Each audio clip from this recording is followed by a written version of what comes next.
자, 오늘 말씀의 제목은 믿음, 두 번째입니다. 보이지 않는 것을 보는 힘입니다.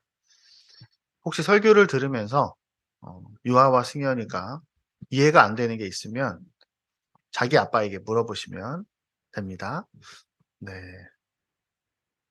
어, 어, 어, 음. 자, 혹시 어른들은 보는지 모르겠는데 유아와 승현이는 네이버 웹툰 봅니까? 요즘엔 잘 안 봅니까? 음.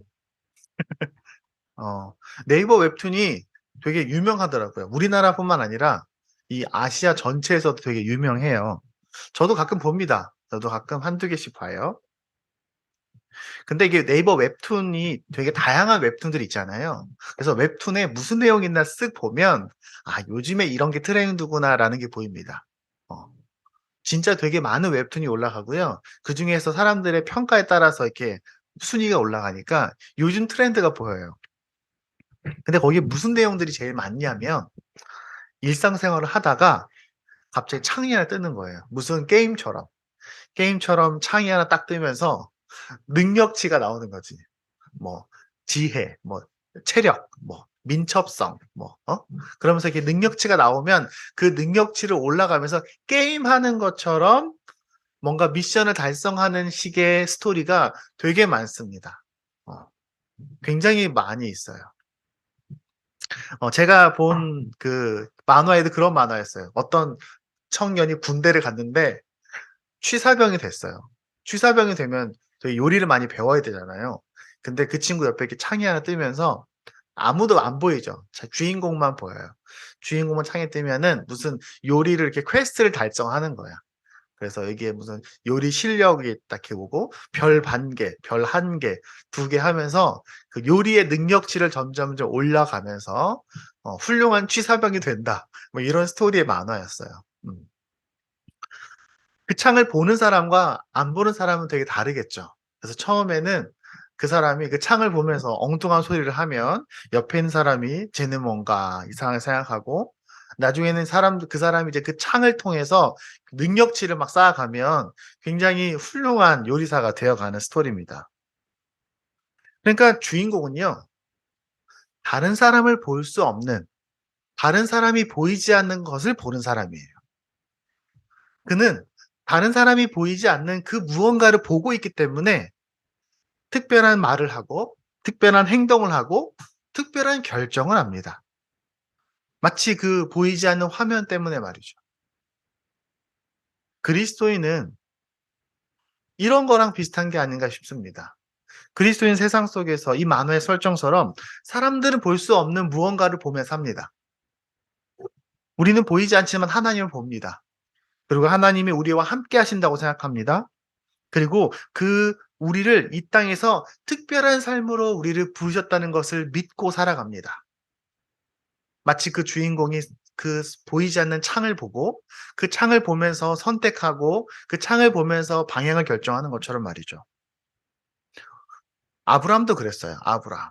오늘 본문 히브리서 11장에는 아브라함 이야기가 나옵니다. 히브리서는 신약에 있는 책이에요. 신약에서 히브리인들에게 보낸 편지입니다. 우리 아는 것처럼 히브리인은 이스라엘 사람들을 말하는 거예요. 이스라엘 사람들에 대한 고대의 그런 부르는 명칭이 히브리인이었습니다. 그러니까 히브리서의 주 수신자는, 이 편지를 읽는 사람들은 그 유대인들, 그러니까 이스라엘에 대한 역사에 대한 지식이 좀 있는 사람들.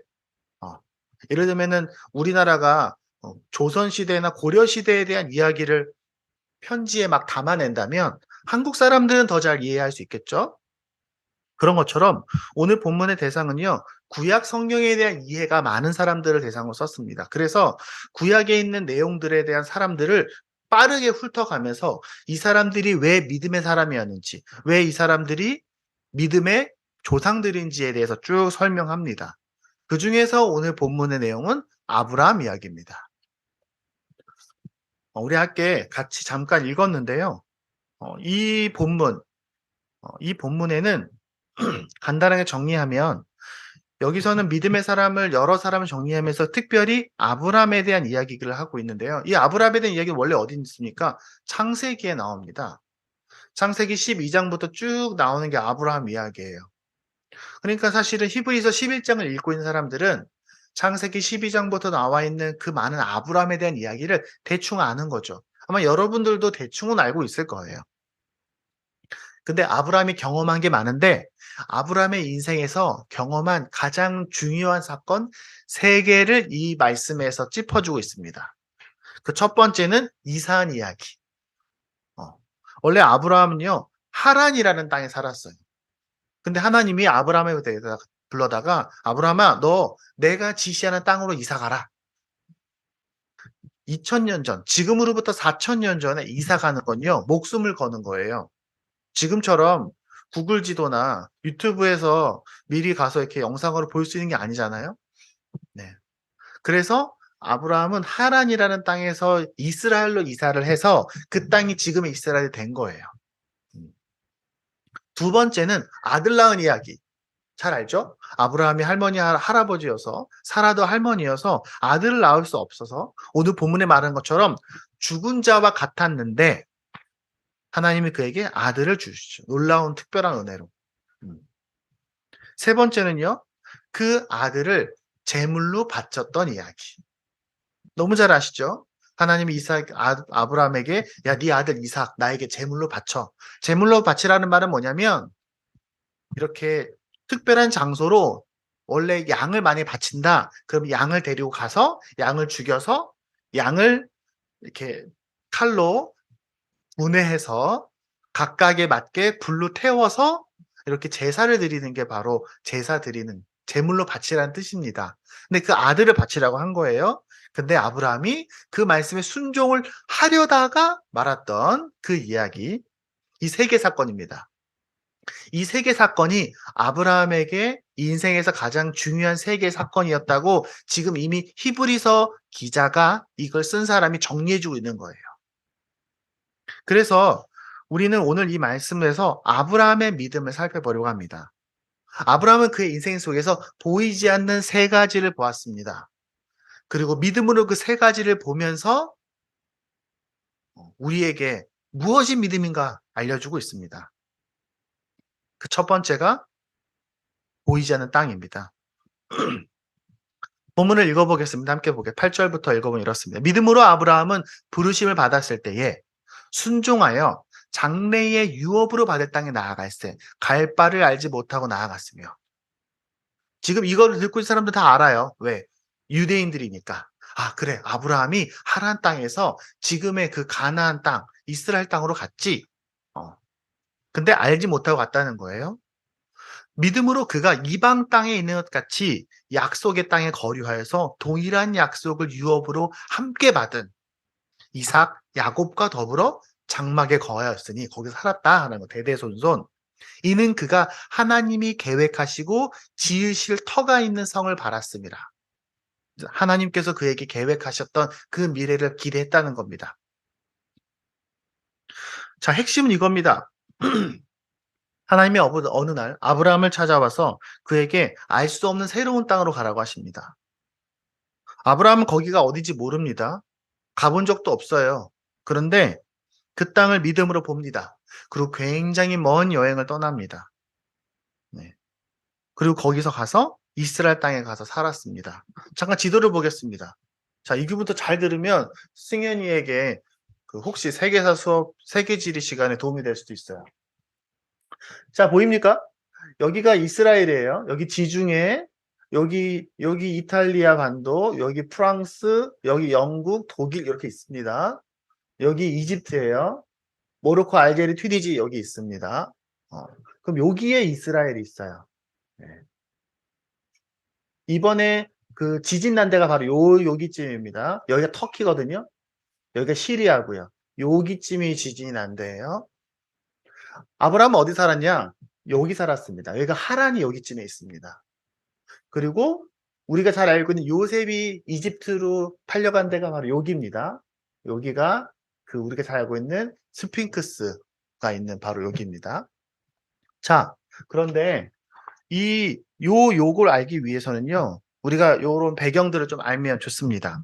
자, 근데 우리가 이 말씀을 읽을 때 한 가지 착각하면 안 됩니다. 뭘 착각하면 안 되냐? 우리가 보통 요런 성경 말씀을 읽을 때요, 이 말씀을 말 그대로 고지고대로 나에게 이루어질 거라고 생각하면 안 된다는 겁니다. 우리는 아브라함의 이사 이야기, 아브라함의 이 이사 이야기를 읽으면서 하나님이 우리에게 살 집을 준다는 말씀이 아니에요. 아, 그래. 아브라함에게 새로운 집을 주셨네? 나에게도 새로운 집을 주실 거야. 이렇게 생각하면 안 됩니다. 또, 우리의 직업이나 진로를 하나님께서 인도해 주신다는 말은 아닙니다. 사실은요. 어, 아브라함에게 미래를 알려주신 하나님이 또 우리에게 앞으로 나아갈 미래에 새로운 땅에 가서 할 때에 잘 적응하도록 도와준다는 말은 아닙니다. 물론 묵상할 수는 있어요. 왜냐면 저도 예전에 이렇게 천안으로 이사 갈 때 아브라함의 말씀을 묵상하면서 갔거든요. 근데 꼭 그게 아브라함에게 주셨던 이 이사 이야기가 우리의 이사를 도와준다는 말은 아닙니다. 1차원적으로 그렇게 해석하면 안 돼요. 그래서 이 말씀을 잘 이해하기 위해서 배경 지식이 필요합니다. 자, 제가 아까 얘기했죠. 두 개의 여기에 이스라엘이 있고요. 두 개의 문명이 있어요. 이거 나중에 세계 시간에 보면 배워요. 잘 보세요. 여기는 어떻습니까? 여기는요 다 평야예요. 산맥이 여기는 많지 않아요. 되게 툭 트여져 있어요. 여기가 무슨 문명이 있습니까? 여기 유프라데스 강, 티그리스 강이 있어요. 여기 무슨 문명? 메소포타미아 문명입니다. 세계 4대 문명이라고 말합니다. 승현이 잘 들어오면 이게 도움이 된다니까요. 여기 이집트 문명입니다. 이집트는 여기에는 무슨 문명? 이집트 문명이 있어요. 세계 고대 4대 문명이라고 불립니다. 그런데 여기 두 개가 되게 달라요. 이거 시험에 나와요, 진짜로. 왜 나오냐? 왜 그런 다르냐? 쿠웨이트는 넓어요. 쉽게 말하면 이쪽의 대륙에서도 사람들이 많이 왔다 갔다 하고 유럽에서도 왔다 갔다 하고 여기서도 왔다 갔다 해요. 다 트여 있어요. 그러니까 굉장히 지역 자체가 강 옆에 있으니까 굉장히 풍요로운 땅이긴 한데 굉장히 트여 있어서 많은 사람들이 왕래해서 왔다 갔다 하는 땅입니다. 반면에 이집트는 어떻습니까? 이집트도 풍요로운 땅이 있어요. 정기적으로 이 나일강이 범람하기 때문에 풍요로운 땅이기 때문에 많은 재화가 쌓이지만 여기가 다 여기 다 사막이에요. 이쪽도 살기가 힘들어요. 여긴 되게 그래서 고립되어 있는 땅입니다. 풍요로운데 고립되어 있어요. 그러니까 두 가지입니다. 이집트 문명에서는요, 여기는 기후도 엄청 좋아요. 지중해성 기후예요. 그리고 여기도 풍요롭고 강이 주기적으로 범람해. 그러니까 수학이 발달하면서 풍요로워지지만 동시에 뭘 예측할 수 있어요? 우리가 이 광의 움직임을 잘 예측하면 우리는 잘 살 수 있는 거예요. 이걸 누가 컨트롤해요? 왕 한 사람이 컨트롤해요.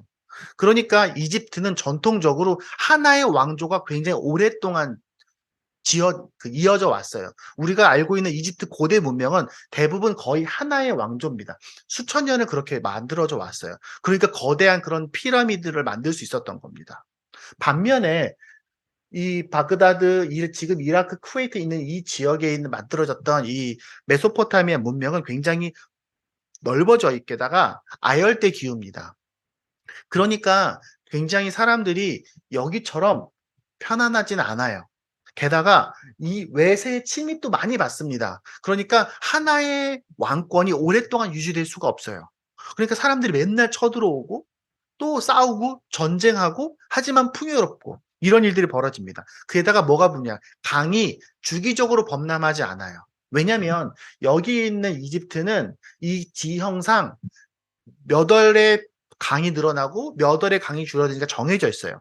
근데 여기에 있는 강들은 근처에 있는 그 산에서 내려오는 물들 때문에 강이 범람하는 거기 때문에 그때그때 달라요. 그러니까 사람들이 어떻습니까? 지금 당장 있는 거 빨리 먹어야, 빨리 먹고 해야, 그래야 지금 잘 사는 거지, 이거 보관해놓으면 언제 뺏길지 모르고 언제 강에다 쓸려 나갈지 모르는 거예요. 그러면 어떤 방향이 되겠습니까? 여기는 폐쇄되어 있고 왕권 하나가 오래 갑니다. 여기는 개방적이기 때문에 왕권 하락 오래가지 않아요. 맨날 싸웁니다. 그러면 이게 종교적으로 영향을 줍니다. 어떤 영향을 주냐? 이집트는 어떨까요? 긍정적이에요. 그래요. 왜냐면 왕이 잘 다스리면 안정적인 겁니다. 이집트는요. 그리고 나서 여기 우리가 먹고 사는 게 풍요로워. 그럼 뭘 생각할까요? 나 죽어서도 풍요롭게 살고 싶어. 그래서 피라미드가 세워지는 거예요. 그래서 사후 세계에 대한 이론과 생각들이 많아집니다. 그래서 그들은 죽음 이후의 미라를 만드는 거예요. 이집 사람들은 왕만 미라를 만든 게 아니라 그래도 먹고 살 만한 사람들은 많이 미라를 만들었습니다. 그리고 종교도 체계적이에요. 유일신 하나, 그리고 그 유일신과 그 밑에 있는 몇 개의 신들이 이집트 전체를 주관합니다. 그리고 그걸 누가 갖고 있습니까? 왕이 갖고 있는 거예요. 하지만 반면에 이 메소포타미아 문명은 좀 달라요. 비관적이에요. 왜냐면 언제 사람들이 쳐들어올지 모르고 강이 언제 범람할지 모르고 언제 홍수가 와다 쓸어갈지 모르니까 그리고 죽음 이후를 생각할 겨를이 없어. 왜? 지금 내가 잘 먹고 잘 살아야 되니까. 내 힘과 내 능력을 의지해야 돼요. 다 각계 전투예요. 그러니까 이 지역에 있던 사람들은 종교적으로는 어떨까요? 신들이 되게 많아요. 집집마다 종교가 있습니다. 신들도 엄청 많아요. 여기서 나온 종교들이 대부분 우리가 잘 알고 있는 뭐 로마 신화, 그리스 신화에 나오는 신들이 많은 종교들의 기원이 바로 여기서 출발합니다. 어. 그러니까 그리고 신들도 훌륭하지 않아요. 신들이 다 사람을 닮아서 맨날 문제를 일으키고 사고를 치고 그럼 사람들은 신을 믿지만 신이 계속 바뀌고 믿을 만한 존재는 아니에요. 근데 신이 우리를 괴롭히기도 하니까 신들을 의지할 수밖에 없지만 신뢰할 만한 존재는 아니에요. 그리고 죽음 이후는 생각하지 않고 지금 당장을 즐기는 문화입니다. 아브라함 어디 살았다고요? 여기 살았습니다. 어떤 종교적 배경이 있었는지 아시겠죠? 그럼 아브라함은 신에 대한 어떤 생각을 갖고 있었을까요? 메소포타미아 사람들이 갖고 있었던 신에 대한 생각을 갖고 있었겠죠. 그런 아브라함을 하나님이 아브라함아 너 여기서 이사해. 그래서 아브라함이 어떻게 가냐면 여기서 이렇게 갑니다. 햇님 모양으로 눈만 이렇게 이사를 갑니다. 이렇게 생긴 거를 나중에 보면은 저기가 이렇게 반원 형태로 돼 있죠. 나중에 지도로 보면은 여기서부터 이렇게 초록색이에요. 요거를 뭐라고 부르냐? 나중에 학교 때 배워요. 비옥한 초승달 지대라고 불러요. 그 비옥한 초승달 지대를 따라간 거예요. 그 끝이 바로 예루살렘 위에 있는 여기 나사렛에 있는 갈릴리 지역이 그 비옥한 초승달 지대의 반대쪽 끝입니다. 그럼 뭡니까? 그렇게 풍요롭지만 우리 가문, 우리 집안, 내 힘만을 의지하고 그렇게 신들이 다양해서 신을 신뢰하지는 않고 맨날 신이 바뀌고 그냥 잘 먹고 잘 사는 데에만 집중하는 지금 내 인생에만 집중하는 그런 아브라함의 삶에서 나오게 하십니다. 그리고 아브라함이 그렇게 해서 어떤 신앙을 갖게 됩니까? 굉장히 다른 신앙을 갖게 된 거예요. 유일한 하나님, 더 원을 믿게 되는 겁니다. 뭐 한 사람만 믿으라고? 굉장히 이상한 종교의 세계관 자체가 바뀌는 거예요. 게다가 내 가문이나 내 능력만을 의지하는 게 아니라 오직 하나님만을 의지해야 돼요. 왜? 여기는 아이고 여기는 내 힘으로 먹고 살 수 있었어요. 왜냐면 풍요로우니까. 근데 사실은 아브라함이 살던 땅은요. 우리가 예전에 배웠죠. 북쪽이야 살만하지만 남쪽은 다 광야입니다. 하나님이 때에 따라 비를 내려주지 않으면 당장 굶어 죽는 땅이에요. 어. 그러니까 하나님을 의지할 수밖에 없어요. 한 분 하나님을 철저하게 의지하면서 하나님만을 생각하면서 그분에 따라 살아야 되는 삶으로 그의 인생이 완전히 바뀌는 겁니다. 그러므로 이 아브라함이 했던 첫 번째 이사가 우리에게 주는 의미는 내 힘만을 의지하고 세상의 물질과 명예를 따라가고 하나님하고 상관없는 삶을 살던 것을 떠나서 이제는 하나님만을 의지하고 하나님이 주시는 복을 의지하고 소망하고 하나님만이 내 삶의 주인 되시는 삶을 사는 것으로 삶이 바뀌는 겁니다. 그렇게 하면 하나님이 책임지신다. 그 한 분 하나님을 믿고 의지한다. 그건 예전에 아브라함이 사는 곳에서는 쉽지 않은 생각이었습니다. 그냥 이산 이야기가 아니라는 거예요.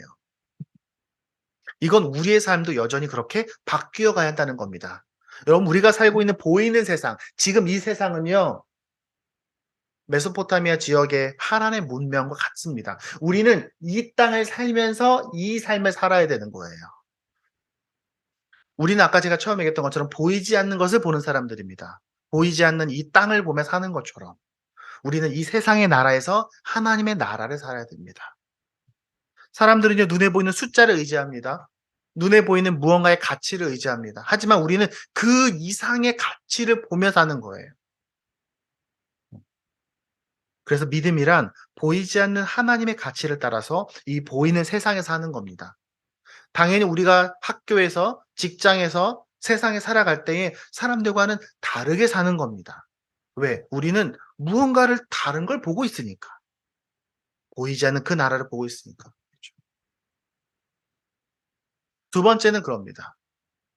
11절입니다. 읽어볼까요? 믿음으로 사라 자신도. 여기서 이제 아브라함과 사라가 함께 나옵니다. 나이가 많아 단산하였으나, 단산이란 말은 그 임신할 수 있는 게 끝났다는 거예요. 나이가 많은 할머니가 됐으니까. 잉태할 수 있는 힘을 얻었으니 이는 약속하신 이를 미쁘신 줄 알았습니다. 여기서 미쁘다는 말은 믿음직하다라는 뜻이에요. 어. 하나님을 믿을 만한 분이라는 것을 알았다. 이러므로 죽은 자와 같은 한 사람. 죽은 자와 같다는 게 뭡니까? 아브라함과 사라가, 물론 아브라함은 나이가 많아도 남자들은 할아버지가 돼도 아이를 낳을 수 있죠. 하지만 사라가 할머니이기 때문에 이미 잉태할 수 없는 거예요.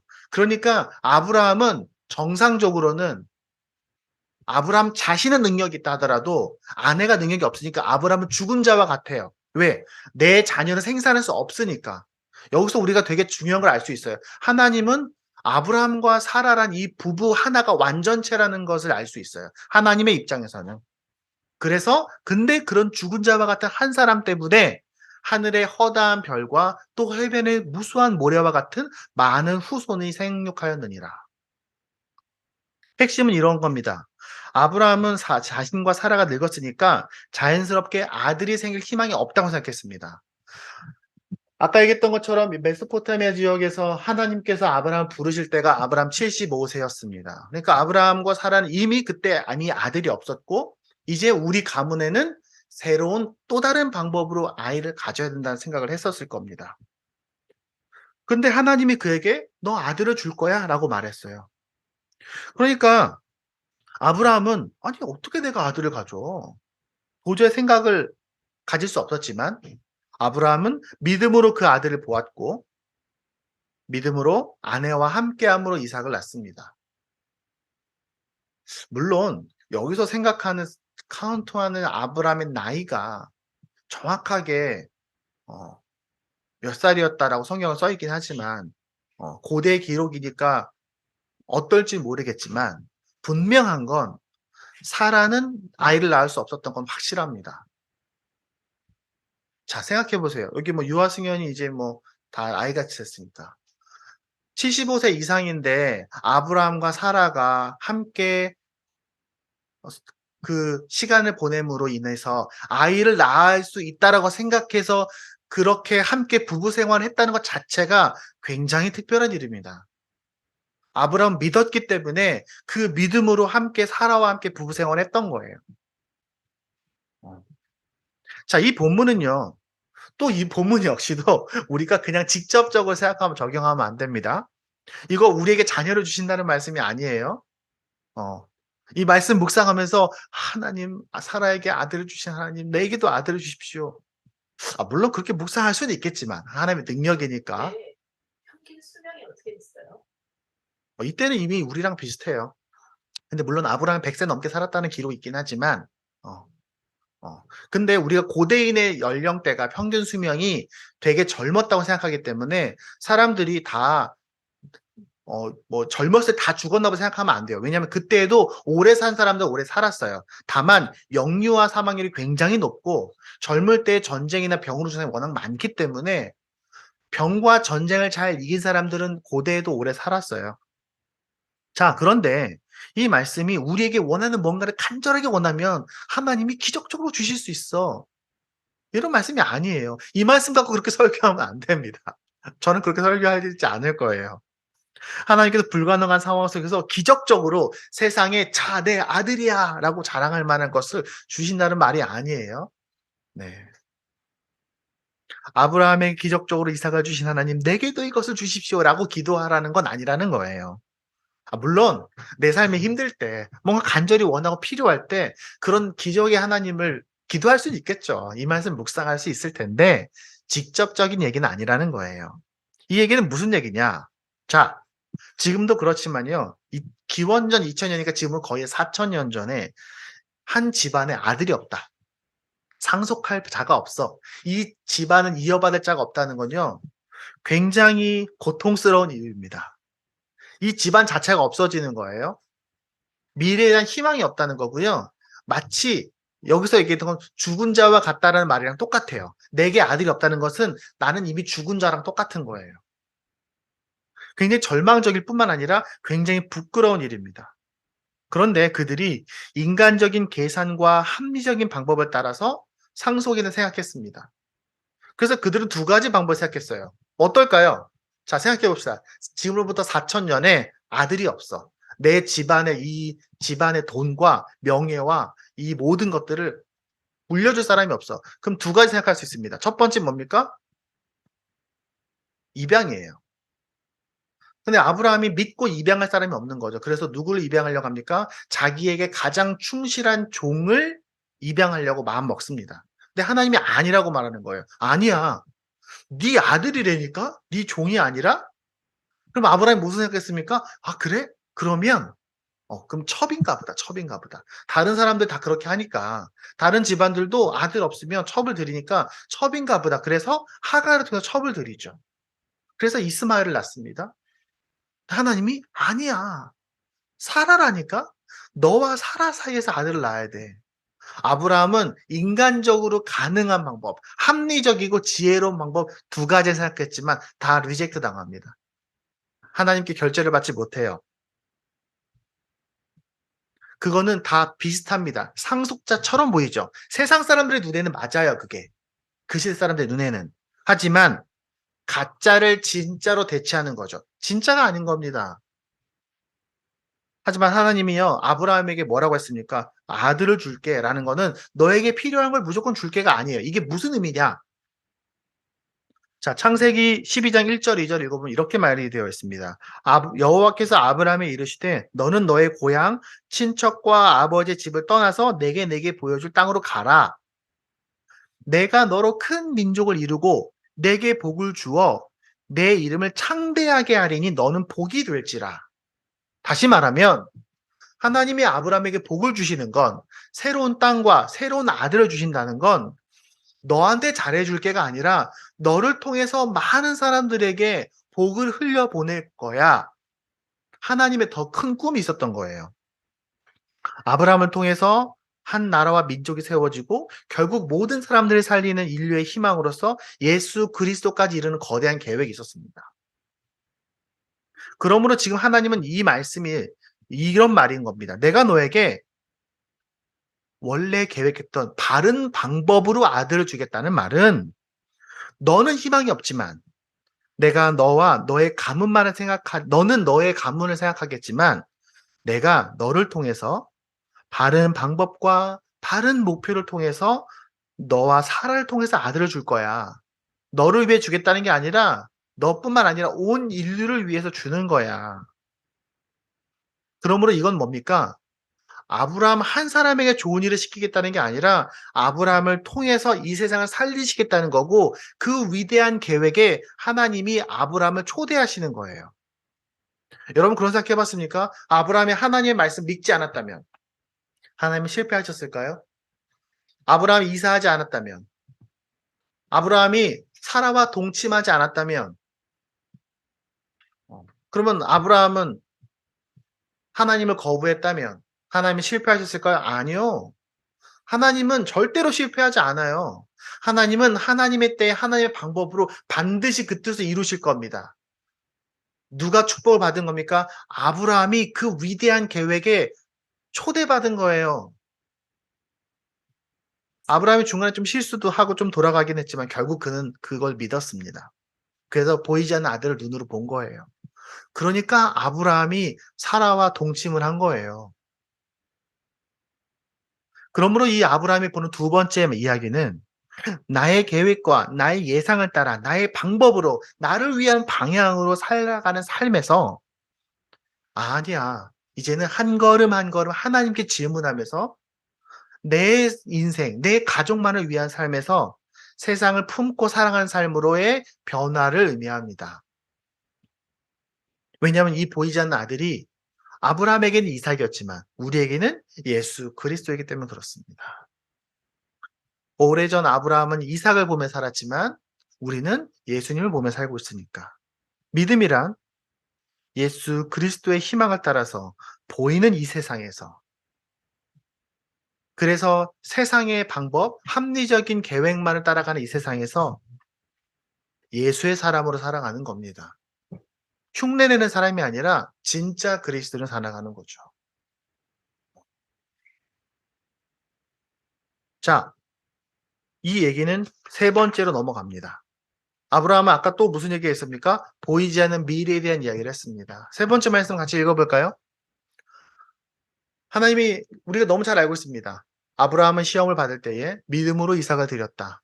이 얘기를 듣는 사람들은 다 알고 있어요. 창세기 얘기를 너무 잘 알아요. 그는 약속들을 받은 자로 돼 그 외아들을 드렸느니라. 아브라함 마음에서 드렸어요. 그에게 이미 말씀하시기를 내 자손이라 칭할 자는 이삭으로 말미암으리라 이렇게 말씀하셨어요.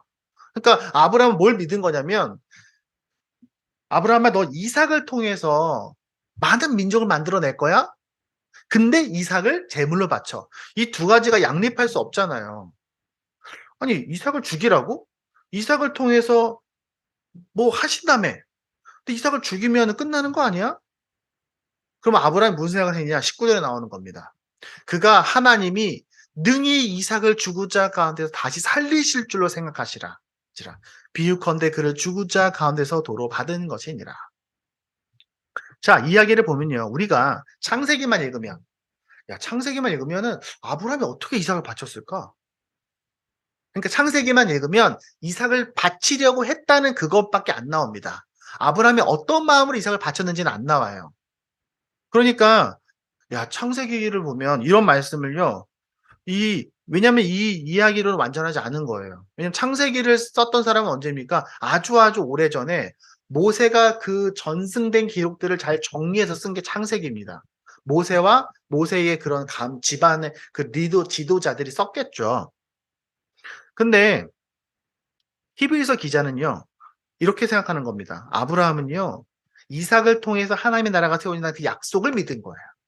그렇기 때문에 하나님이 이삭을 통해서 나라를 세울 거야와 이삭을 죽여라 라는 이 두 개의 말씀이 병립하기 위해서는 하나님은 이삭을 죽여도 다시 살리시겠지. 왜? 이미 아브라함 뭘 경험했어요? 할머니 사라에게서 이삭이 나오는 걸 경험했어요. 아, 하나님은 죽음에서 생명을 만드시는 분이시구나. 그러니까 이삭을 죽여도 살리시겠지. 이걸 믿은 거예요. 자, 이 본문은요, 우리가 이 본문도 잘못 오해하면 안 됩니다. 이 본문을 보면서, 아, 그래. 너희 가장 소중한 걸 하나님께 바치라는 건가 보다. 너희 가장 소중한 걸 하나님께 바치면 하나님이 너에게 복을 주실 거야. 그런 소리 들었던 것 어. 너희 가장 소중한 거 바쳐. 다 드려. 전부 다 드려. 하나님은 그걸 원하셔. 그 얘기를 하는 겁니까? 하나님이 너희 가장 소중한 것을 울면서 하나님께 바치면 하나님 기뻐하실 거야. 그 얘기를 하는 겁니까? 혹은 너의 아들을 하나님께 맡기면 그래서 하나님이 무조건 아이를 교회에 나오게 하고 우리 아이와 함께 예배 생활, 헌금 생활 철저하게 하면 하나님이 우리 자녀의 모든 문제 다 해결해 주실 거야. 자식에게 바쳐. 아브라함처럼. 이 말입니까? 그런 그렇게 묵상할 수도 있겠죠. 아주 없다고 할 수는 없습니다. 자녀를 하나님께 드리는 거, 우리 아이들은 하나님의 자녀지. 그거 있는 마음이기도 하지만, 직접적으로 그렇게 해석하면 안 돼요. 그럼 무슨 얘기입니까? 자, 아브라함의 시대로 다시 가야 돼요. 아브라함 시대가 언제라고요? 4,000년 전입니다. 4,000년 전 고대 근동에는 수많은 종교들이 있었겠죠. 그 종교도 다 제사 드리는 방법이 있었습니다. 근데 아브라함이 살던 그 시대에 가나안 땅에 혹은 메소포타미아 지역에 그 시대 사람들이 많고 있는 종교들 속에서도 그들도 제사 드리는 방법이 있었겠죠. 우리나라도 오랫동안 제사 방법이 있었던 것처럼. 무당이 제사 드리는 방법이 있고 유교에서 제사 드리는 방법이 있는 것처럼 그 시대 사람들에게도 제사 드리는 방법이 있어요. 근데 그 제사 드리는 방법 중에서 제일 강력하고 가장 피날레, 최고의 제사는 어떤 제사냐? 아들을 하나님께 신에게 바치는 거예요. 아들을 죽여서 신에게 바치는 제사가 당시 고대 근동에 있는 수많은 종교들이 갖고 있는 최고의 제사 방법이에요. 그래서 실제로 출애굽기, 레위기, 민수기에 보면 너희 아들, 딸들을 불 위로 지나가게 하지 마라. 이방 종교들이 그렇게 자기 자식들 신에게 바치는 것처럼 너네도 그런 거 절대로 따라하지 마라는 말씀이 나와요. 어. 아브라함은 처음에 하나님께 이 말을 들었을 때 아직 하나님에 대해서 정확하게 알지 못했을 테니까 그래 그럴 수도 있겠구나 생각이 들었겠죠. 다른 애들이 그렇게 최고의 제물을 드리는 것처럼 나에게도 내 하나밖에 없는 외아들 최고의 제사를 드려야 되는 것인지도 모르겠구나라고 생각했을 수도 있습니다. 왜냐하면 당시에 신에게 가장 소중한 걸 바치면 신이 기뻐할 거고 그렇게 하나님께서 신이 감동하면 우리에게 뭔가 특별한 복을 주실 거야. 우리를 죽지 않고 살게 하실 거야 라는 그런 문화가 있었을 때에 하나님은 아브라함이 그 일을 시키신 거예요. 근데 어떻게 하십니까? 우리가 잘 아는 것처럼 아브라함이 이삭을 죽이려고 칼을 드러내는 그 순간에 하나님이 아브라함아, 아브라함아, 그만, 그만. 어. 잘 생각해 보세요. 하나님이 이삭을 죽여도 살릴 수 없었을까요? 살릴 수 있었어요. 예수님처럼. 그렇게 할 수도 있지 않았을까요? 아브라함이 이삭을 죽이고 나서 제물로 바친 다음에 다시 이삭이 자연스럽게 부활하게 만드실 수도 있었잖아요. 예수님은 죽으셨으니까. 근데 왜 하나님은 다급하게 아브라함에게 보면요. 아브라함아, 아브라함아 두 번 부르십니다. 구약 성경에서 두 번 부른다는 얘기는 최상급을 얘기하는 거예요. 하나님은 아브라함이 이삭을 죽이는 경험을 하지 않기를 원하셨어요. 왜 그랬을까요? 그 사건은 이걸 말하는 거예요. 단지 하나님께서 이삭을 죽이고 다시 그를 살리심으로 이 예수님에 대한 표범을 보여주실 수도 있었어요. 근데 그렇게 하지 않으시고 하나님은 아브라함 이삭을 죽이지 않게 하시고 대신 양을 죽게 하십니다. 그 얘기는 뭐냐면 1차적으로는 하나님은 우리가 죽지 않고 양이 대신 죽는 거야라는 것을 가르치시는 것이기도 하고 동시에 아브라함에게 보여주시는 거예요. 나는 그런 신이 아니야. 너가 주위에 있는 수많은 사람들이 생각하는 신에게 최고의 것을 바치면 신이 감동해서 너에게 훌륭한 것을 줄 거야라는 그런 인간적이고 잔인한 계약 방식의 얘기가 아니야. 너 그렇게 하지 않아도 돼. 나는 그런 신이 아니라는 것을 아브라함에 가르쳐 준 거예요. 왜? 하나님이 아브라함에 보여주시는 거는 하나님의 진짜 모습을 보여주기 원하신 거니까. 나는 그런 세상의 논리와 방법하고는 달라. 나는 어떤 신이야? 나는 사랑과 오류의 신이야. 너를 통해서 수많은 사람들이 나를 알아야 되기 때문에 고통스럽고 미안하지만 내가 너에게 그런 숙제를 내줬어. 하지만 절대로 잊어버리지면 안 돼. 그리고 너의 후대에게 대대손손 가르쳐라. 내가 어떤 신인지. 그리고 하나님께서는 다른 양을 대신 죽게 하면서 예수 그리스도에 대한 미래에 대한 계획을 미리 보여주십니다. 아브라함은 믿음의 눈으로 보았습니다. 이삭을 죽이더라도 살리시겠지. 그게 바로 아브라함이 본 미래인 겁니다. 하나님은 반드시 선하게 결과를 끌어가실 거다라는 믿음. 여러분 우리가 이 땅에 살아갈 때요. 하나님의 자녀로 산다는 건 참 쉽지 않습니다. 가끔은요. 우리가 손해보는 것 같이 살 수도 있어요. 사람들에게 좀 무시당할 수도 있어요. 내 시간과 내 돈과 내 에너지를요, 하나님과 하나님의 사람들을 위해 쓰면, 야, 왜 너 그렇게까지 하고 살아? 야, 네 인생을 네 좋게 살아. 너만 왜 살아? 왜 그렇게 살아? 라고 우리에게 훈계할 수도 있어요. 근데 우리는 뭘 봅니까? 아, 내가 하나님의 말씀에 순종하며 살면 결과적으로 하나님께서 반드시 우리에게 좋은 걸 주실 거야. 제가 가끔 얘기합니다. 배우자에게 헌신하며 살아라. 그럼 사람들이 이렇게 얘기해요. 야, 뭐하러 그렇게 배우자에게 그렇게 헌신해? 아니요. 배우자에게 헌신하면 하나님께서 반드시 갚으실 거예요. 가장 좋은 것을 받으실 거예요. 전 그걸 믿어요. 그게 우리가 보는 미래예요. 어. 자식들이 돈 많이 벌고 좋은 직장에 가서 좋게 사는 거, 그게 부모의 인생의 최고의 목표라고 사람들이 다 말할 때, 아, 꼭 그렇게 안 해도 괜찮아. 이 아이가 행복하고 하나님을 믿으면서 믿음이 자라가면서 하나님의 성품으로 하나님의 뜻대로 사는 게 더 중요해라고 말할 때 사람들은 우리를 비웃을 수도 있어요. 그럴 때 아니야. 우리는 뭘 보는 겁니까? 보이지 않는 그 하나님의 그 미래를 보는 겁니다.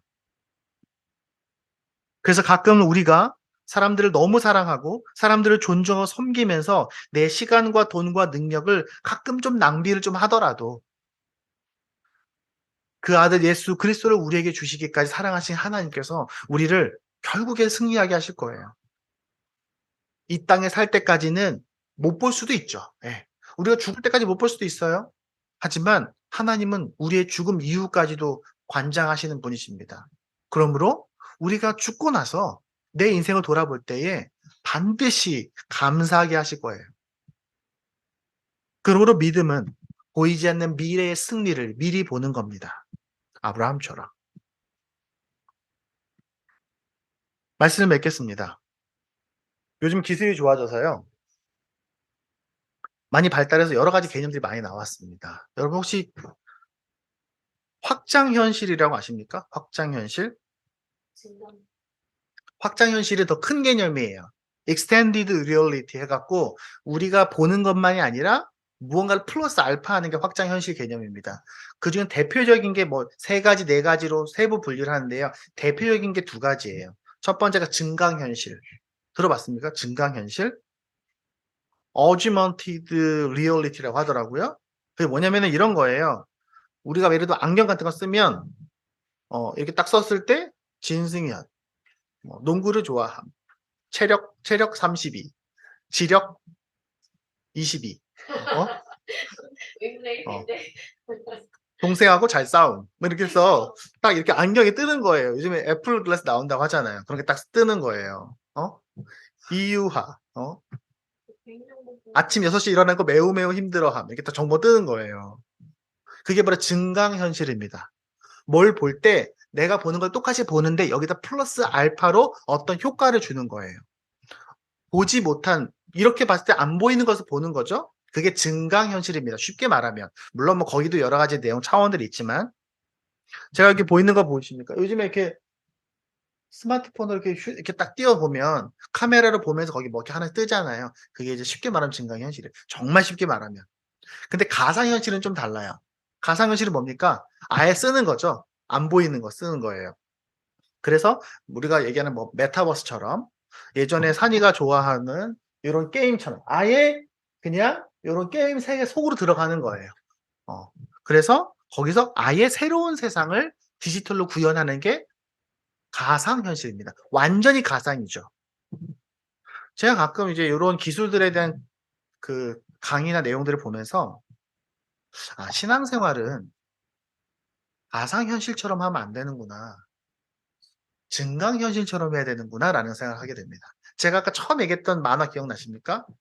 어떤 요리사가 사람들은 볼 수 없지만 이렇게 창이 떠갖고 그 창을 보면서 요리사가 되어간다는 얘기처럼 우리가 신앙의 세계와 현실의 세계가 분리되어 있다고 말한다면 그러면은 많은 사람들이 그렇게 착각할 수 있어요. 주일날 교회 오면 여긴 가상의 세계, 믿음의 세계. 세상 나가면 세상의 세계. 여긴 서로 연결되어 있지 않아. 어. 내가 가상 세계에서 화를 맞아도 괜찮아. 왜? 현실에 가면 상관없으니까. 그게 아니라 이 세상에 살 때에도 증강현실처럼 하나님의 믿음의 눈으로 보이지 않는 땅을 보고 보이지 않는 아들을 상속자를 보고 보이지 않는 미래를 본 우리가 되길 바랍니다. 그래서 세상과는 다른 태도와 방법으로 다른 선택을 하는 우리가 되길 바랍니다. 그게 믿음입니다. 그래서 우리가 서로를 더 사랑하고요.